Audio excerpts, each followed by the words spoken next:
你有想过到日本留学吗？你是不是担心在日本的生活很压力？是不是对日本留学生活感到好奇？去日本留学有什么好？为什么要去日本留学 Hello， 大家好，欢迎来到The Guide进度，我是 Sarah， 我是伟杰。今天就让我们一起来看看到日本留学的好处和坏处。所以有兴趣的话，请继续看下去。然后我们也会把每一个要点的时间点都放在下面的说明栏里面，所以如果你们没有时间的话，可以直接跳过去看你们想要看的要点。我们进入正题。去日本留学的第一个好处就是日本的留学生待遇是很不错的，因为他们日本有很多那种专门提供给留学生的服务，就比如说你可以用你的自己的国家的语言去问他们问题，或者是寻求帮忙，或者是好像你想要在日本找工作之类，他们也会帮忙。就比如说一开始来日本会有很多政府部门的手续，或者是要开银行资料什么的，你的日语不是很好的话，你们也可以找他们帮忙，而且是免费的。之前我们刚来到日本的时候，还有警察会特地来我们的学校跟我们讲解说，如果我们在日本有遇到什么危险的话，我们也可以直接打给他们的电话，就是可以用我们的自己的国家的语言去跟他们求救，叫我们不用担心的。对，日文的基础不好的话，其实也可以来日本留学，完全我觉得生活上面是没有问题的。真的。很多校方也会担心我们人生地不熟，所以会安排tutor照顾留学生。比如说我的学校的话，就会有一个是照顾我的生活，然后一个是顾我的学业的。有些学校还有寄养家庭的制度，所以他们会带你去体验各种不同的日本文化。就好像我们之前有拍过做模记的影片，那个是 Sarah 的寄养家庭带我们去的。然后还有就是大多数日本人其实对留学生是很亲切的，因为他们会对于我们留学生有一种尊敬的感觉，因为对他们来说，我们愿意学他们的日文，然后去到他们的国家自己生活，对他们来讲是很厉害的一件事情啊，所以他们对我们很尊敬。我记得有一次我刚来日本不到3个月的时间的时候，我跟我的朋友在超市里面就遇到一个老阿姨，她很老了，她走路很慢，这样走过来跟我讲说，你们要加油啊，你们在日本的留学生，我们日本人都会一直在支持着你们的。那时候我刚来日本，日文又不是很好的时候，我听到那件事情的时候，其实心里是真的是满满的感动，就差一点感动到哭出来。就算他们不喜欢我们外国人，他们也不会口出恶言的伤害我们。真的。接下来的第二个好处就是日本的教育方法。日本的教育方法就比较少死背，他们会比较注重在让学生透过实践去掌握和挖掘知识。就比如说日本每一年都会有一个 Robocon 的一个比赛，他们学生就会组成一团，然后从零开始设计，然后做出了这个 robot， 然后就拿去参加比赛。我记得有一年是做那个 bottle flip， 是蛮有趣的。他们真的会比较注重学生的时间，就好像老师他们通常都只是讲解那些 theory， 就是基本的理念，然后他们会直接就是给你们 assignment， 给功课，让你们自己去研究怎样把学到知识应用在课题上。第三个好处就是大家都知道的，日本的环境很优美，然后治安也很好。就比如说你到一个餐厅吃饭，你可以先把你的包包放在座位上，并着那个位置，然后你去点餐。你回来的时候，你的包包是不会被偷的，很少会有听到这种事，是说你的钱包被偷之类的。然后在日本唯一会被偷的东西就是雨伞，除了雨伞几乎都没有问题。还有就是我在日本也不见了很多次的电话，我每一次不接电话都会找得回来，而且如果是警察找到的，然后他们还给我的时候，通常都是放在保险袋，确保它完美无缺的这样还给我。所以基本上日本的治安真的是很好。然后我之前一来日本的时候，我是住宿舍的，然后我们的宿舍也会有那种用指纹的防范措施，就是我们进去女生宿舍的时候，我们是需要用我们的指纹来解锁的，因为就确保我们的安全，不会有人闯进去我们的女生宿舍做一些不应该做的事情。男生宿舍是没有这样的，我不懂为什么没人照顾我们男生。日本大学也会有一种学生保险，就是不管你在哪里，不管你发生什么事，你只要打一通电话就会有人来救你。就比如说你家里不见钥匙，屋子的排漏水，或者脚车半路坏的话，只要你打一通电话都 OK。还有晚上出去跑步也会比较安全。有时 Sarah 也是自己晚上出去跑步，当然也不要在那种很危险的地方啦。所以家长都可以放心的让孩子来日本留学吧。确实，日本的环境和治安真的是很适合女生或者是第一次出国留学的孩子来留学的一个地方。OK， 接下来第4点就是日本的生活很方便，比如说 Amazon 之类的网购都真的是很方便。而且如果你是 Amazon 会员的话，你今天下的订单，明天就会送到你的家门前，所以真的是帮了我们很多。我们的日常用品大多数都是从 Amazon 买的，因为从那边买一般上还比外面来的更加便宜。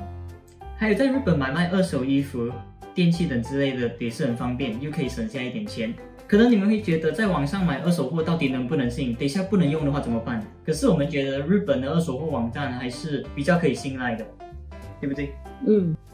因为大多数的日本人都会比较诚实，他们也会确定品质 OK 了才去买。有来过日本的朋友都应该会知道，日本你尤其是在城市的地区，你每走1到3分钟就会有一个便利商店，而且他们的便利商店不只是卖食物和日常用品，可以寄信、寄货，或者是缴水电费、保险单，然后甚至有些地方的便利商店还可以洗衣，所以生活真的是方便到你就是不需要担心。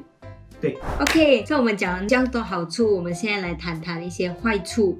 第一个就是很多人都知道的，日本的生活费很高。因为我们一开始从马来西亚来日本读书的时候，第1个月真的是最难熬，因为我们每一次要买一点东西的时候，都会把那些日元的钱转换成马币来想，就会觉得很贵。比如说一碗拉面就要40多块，所以就会很心痛。第1个月真的不敢买东西，然后也不大敢出去逛街。如果你在日本有打工赚日元，然后花日元的话，其实是没有问题的，所以也不需要真正太担心。对，我也是这样觉得。还有一点是日本的交通虽然是方便，只是它的交通费是有一点贵，所以我们平常为了省钱的话，我们都是走路或者是骑脚踏车比较多。这可能也是一个原因，为什么日本人整体来讲是比较受保。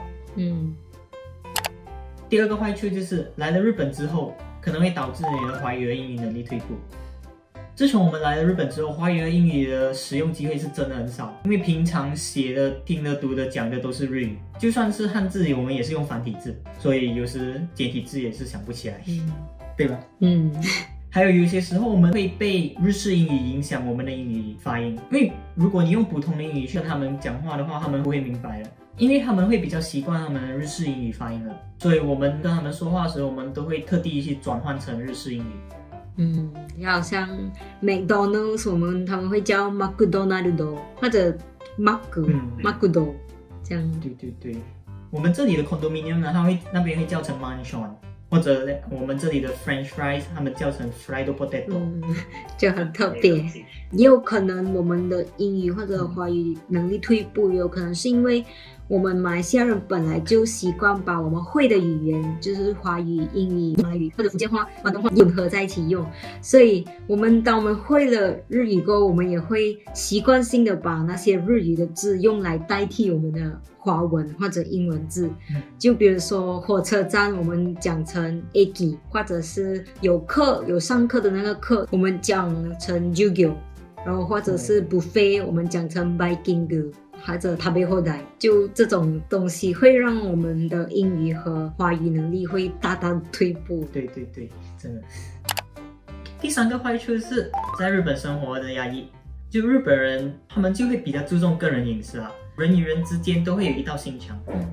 他们会比较害羞的去跟你说话，所以身为留学生呢，我们就只能主动去跟他们讲话了。然后日本人也会比较少和别人谈心事啊、时事之类的，所以如果要和日本人深入沟通或者是交谈的话，是会比较难的。以我们的经验来说，其实要跟日本人能够深入的交流的话，我想只有在一起浸温泉或者一起喝酒的时候，才可以真正交谈心事。可能是因为，就比如说在浸温泉的时候，大家都可以放松心情，然后大家都是脱光光的嘛，所以就比较容易和对方比较坦诚，才会把心里的事情说出来。对。OK， OK， 还有一个日本人真的是一个上下辈分分得很清楚的民族，对长辈都一定要用敬语。然后我们刚来的时候真的是很不习惯，因为跟朋友都不是用敬语的嘛。我还曾经被老师骂过，因为没用敬语。只是有趣的是，在外面我们只是听到2个人在讲话，我们也可以猜得出他们之间的关系。我们都常这样做的。常常就是有可能一对男女在路边，我们不知道他们是情侣或者是父女的话，我们就偷偷，也不是偷偷，就是走过的时候听一下，他们用敬语，所以应该就是上司和下属的关系吧。